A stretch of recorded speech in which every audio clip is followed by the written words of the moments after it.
Assalamualaikum warahmatullahi wabarakatuh. Perkenalkan, nama saya Desi Sukaisi dengan NIM 230020055.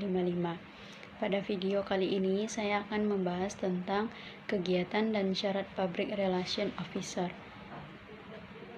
Nah, bagaimana sebenarnya kegiatan dari PR atau Public Relation dan apa saja persyaratan-persyaratan yang sebenarnya harus dimiliki oleh seorang Public Relation Officer atau praktisi Public Relation atau yang lebih kita kenal dengan Public Relation Officer. Kegiatan dari PR atau Public Relation atau praktisi Public Relation yang lebih dikenal dengan Public Relation Officer meliputi berbagai aspek komunikasi yang dirancang untuk mencapai tujuan organisasi. Kegiatan utama Public Relation Officer adalah sebagai komunikator yang handal baik secara langsung maupun tidak langsung dengan publik. Mereka bertanggung jawab untuk menganalisis proposal, artikel, laporan kemajuan, dan berbagai materi presentasi. Public Relation Officer juga melakukan komunikasi verbal presentasi, acara-acara terbuka. Komunikasi verbal ini melibatkan penggunaan bahasa melalui kata-kata, seperti dalam jumpa pers, presentasi, ataupun diskusi. Hal ini merupakan cara langsung untuk menyampaikan pesan dan membangun hubungan baik dengan publik. Selain itu, mereka juga mengelola komunikasi nonverbal melalui penyelenggaraan pameran, seminar, event-event khusus. Komunikasi verbal mencangkup semua bentuk Komunikasi nonverbal mencangkup semua bentuk komunikasi yang tidak menggunakan kata-kata, seperti bahasa tubuh, ekspresi wajah, dan tata letak ruangan. Dalam konteks PR, komunikasi nonverbal bisa terlihat dalam penyelenggaraan acara, pameran, atau melalui desain visual yang digunakan dalam berbagai media komunikasi. Public Relation Officer atau praktisi PR harus menguasai keduanya, karena keduanya saling melengkapi dalam mencapai tujuan komunikasi yang efektif. Misalnya, pada saat kita melakukan sebuah presentasi yang baik, tidak hanya tentang apa yang diucapkan, tetapi juga bagaimana sesuatu disampaikan secara visual dan nonverbal. Keduanya harus dipadukan dengan baik untuk memastikan bahwa pesan yang kita sampaikan dapat dimengerti dan diterima oleh publik target. Menurut pendapat Ruslan, aktivitas utama dari seorang public relation di sebuah lembaga minimal terdiri dari 3 hal. Yang pertama, komunikator. Praktisi PR harus mampu berkomunikasi secara efektif, baik secara langsung maupun tidak langsung dengan berbagai pihak terkait di sebuah lembaga. Hal ini merupakan kemampuan untuk menjelaskan kebijakan, produk, atau layanan dengan jelas dan efektif, baik melalui media verbal maupun nonverbal.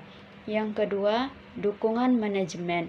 Praktisi PR harus mendukung berbagai aktivitas yang diperoleh oleh lembaga, termasuk manajemen, promosi, dan kegiatan operasional lainnya.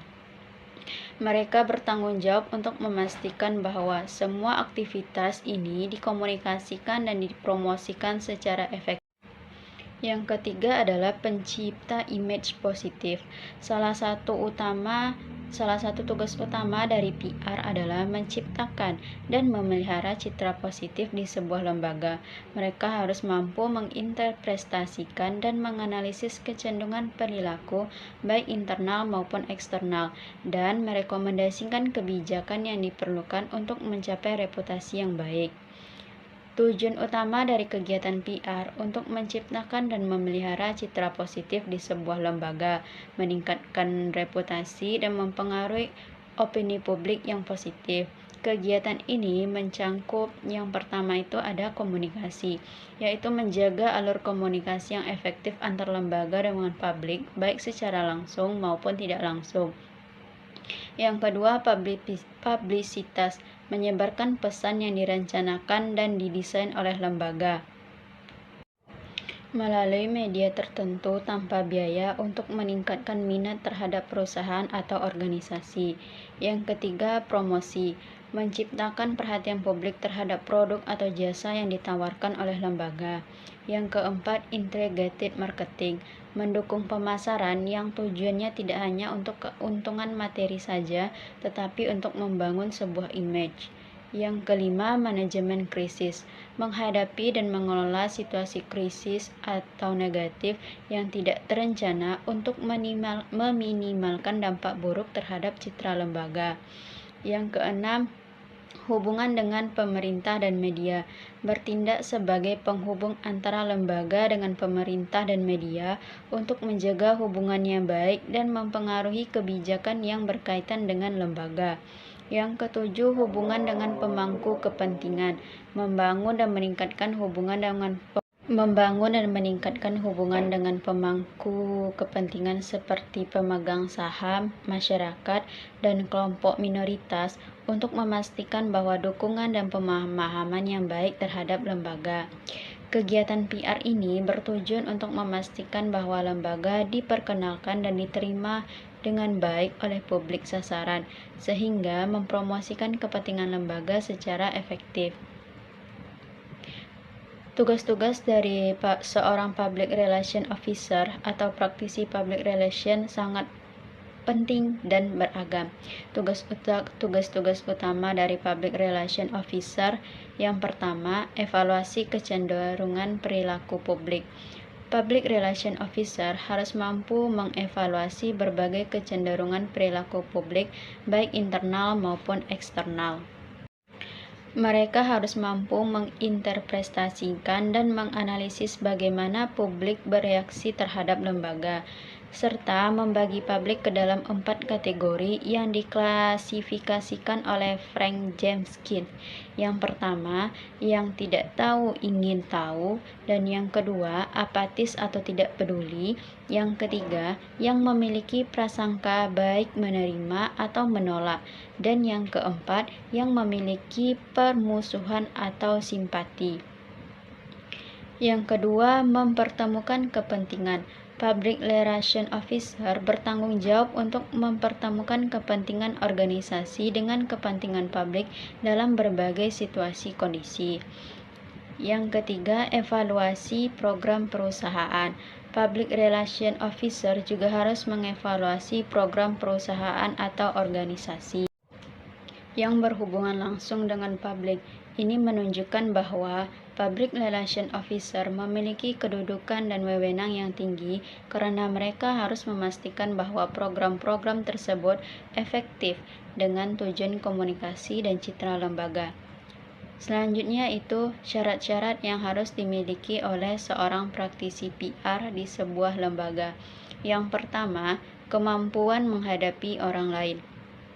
Praktisi PR harus mampu berinteraksi dengan berbagai macam orang, baik dari latar belakang karakter, budaya, kemampuan pendidikan, maupun bahasa yang berbeda.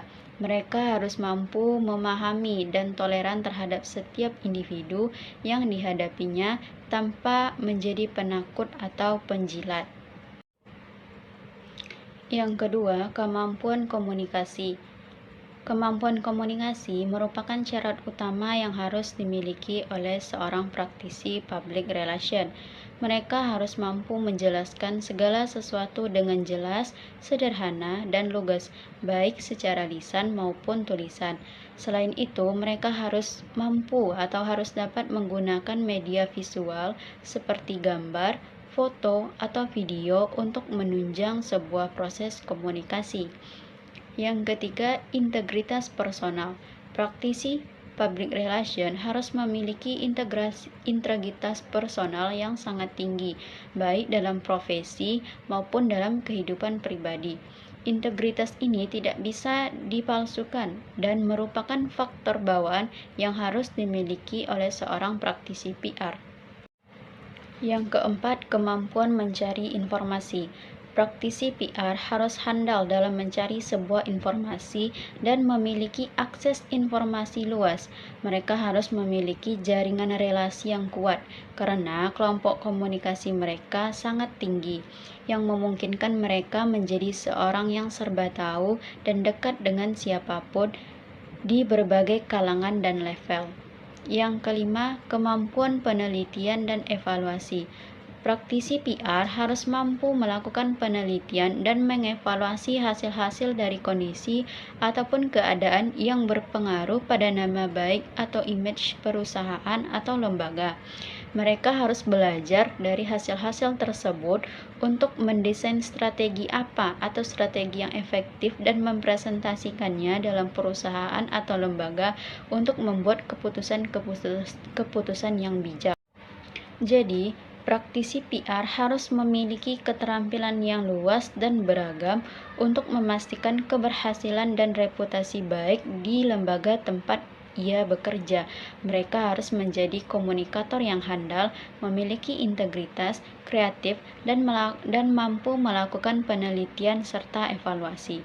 Baiklah, sekianlah penyampaian materi dari saya tentang kegiatan dan syarat Public Relation Officer.